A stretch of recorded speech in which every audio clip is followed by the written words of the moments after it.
अस्सलाम वालेकुम अज़ीज़ तलबा। आज की हमारी वीडियो 7वीं जमात के लिए है और आज हम एक ऐसे लिखेंगे अल्लामा इक़बाल पर। अल्लामा इक़बाल शायर मशरिक़, नाम आपने सुना होगा।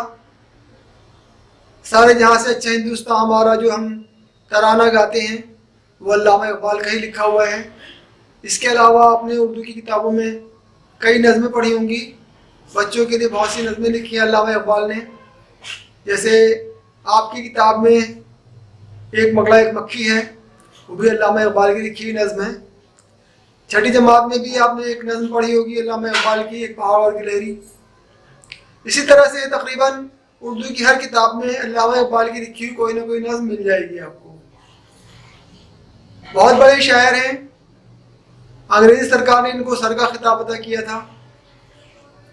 मैं यहाँ पर कुछ इशारे यानी कुछ पॉइंट्स आपको दूंगा, आप इन पॉइंट्स को ध्यान में रखते हुए ऐसे लिखेंगे अल्लामा इक़बाल पर। इसके अलावा आप नेट से भी कुछ तलाश कर सकते हैं और उसमें उसको शामिल किया जा सकता है जो आप ऐसे लिखेंगे, जो मजमून लिखेंगे अल्लामा इक़बाल पर।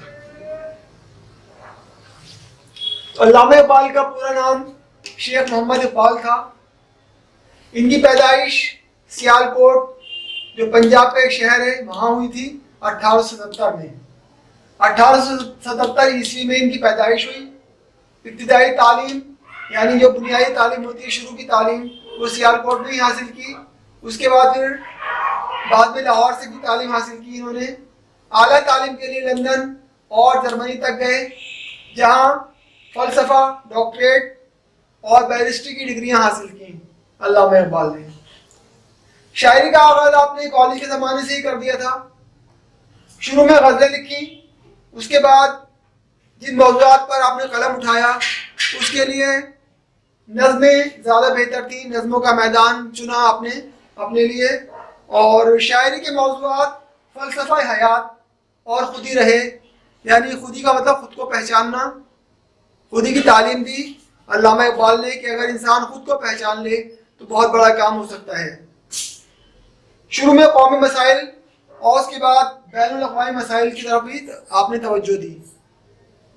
कौमी मसाइल यानी कि नेशनल लेवल के जो मौज़ूआत होते हैं, जो प्रॉब्लम्स होती हैं उन पर, और फिर बैनुल अक़वामी यानी कि इंटरनेशनल प्रॉब्लम्स पर भी कलम उठाया अल्लामा इक़बाल ने और काफ़ी कुछ लिखा।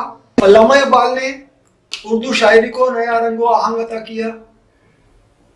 यानी उससे पहले शायरी में इस तरह के मौज़ूआत नहीं थे, यानी बामकसद शायरी कम ही होती थी।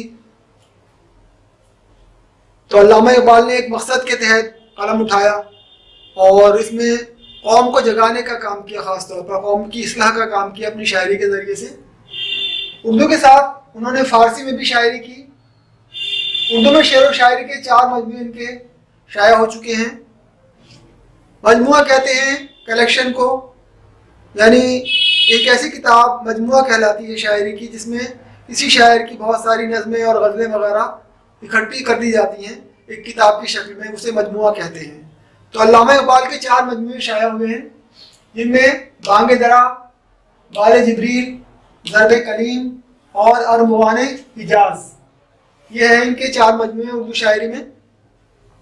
अंग्रेजी नस्र में भी आपने किताबें लिखी और अंग्रेज हुकूमत ने शायराना अजमत के एतराफ़ में उन्हें सर का खिताब दिया। उसके बाद वो सर मोहम्मद इक़बाल कहलाने लगे। अंग्रेजी हुकूमत लोगों को सर का खिताब दे दिया करती थी जिनको वो पसंद करती थी और जिनके मतलब एतराफ़ करती थी इस बात का कि कोई अजीम शायर है, अजीम हस्ती है, तो उसको सर का खिताब अता किया जाता था उस ज़माने में। तो अल्लामा इक़बाल को भी सर का खिताब दिया अंग्रेज़ी हुकूमत ने। बच्चों के लिए बहुत सी नज़में लिखी हैं अल्लामा इक़बाल ने, जिनमें परिंदे की फरियाद, एक मकड़ा और मक्खी, एक पहाड़ और गिलहरी, एक गाय और बकरी, लब पे आती है दुआ बन के तमन्ना मेरी, और सारे जहाँ से अच्छा हिंदुस्तान हमारा, ये अक्सर आप सुनते हैं। ये कौमी तराना है उर्दू का जो अल्लामा इक़बाल ने ही लिखा था। इक़बाल का शुमार उर्दू और फ़ारसी के अजीम शायरों में होता है। वो बुनियादी तौर पर नज़्म के शायर हैं। لیکن ان کی غزلیں بھی اعلیٰ معیار کی ہیں. جیسے کہ میں نے آپ کو پہلے بتایا تھا کہ علامہ اقبال نے شروع میں غزلیں لکھی، اس کے بعد پھر انہوں نے نظموں کے لیے قلم اٹھایا اور وہ بنیادی طور پر نظم کے شاعر بن گئے اپنی موضوعات کے اعتبار سے. لیکن ان کی غزلیں جو ہیں وہ بھی اعلیٰ معیار کی ہیں اور ایک عظیم شاعر ہیں علامہ اقبال، جن پر یہ ایسے آپ کو لکھنا ہے.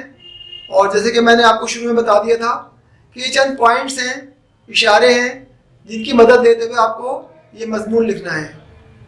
مضمون ایسا کیسے نہیں لکھا جائے گا، بلکہ ان پوائنٹس سے، ان اشاروں سے آپ کو مدد حاصل کرنی ہے اور ایک مضمون کی شکل اس کو دینی ہے آپ کو.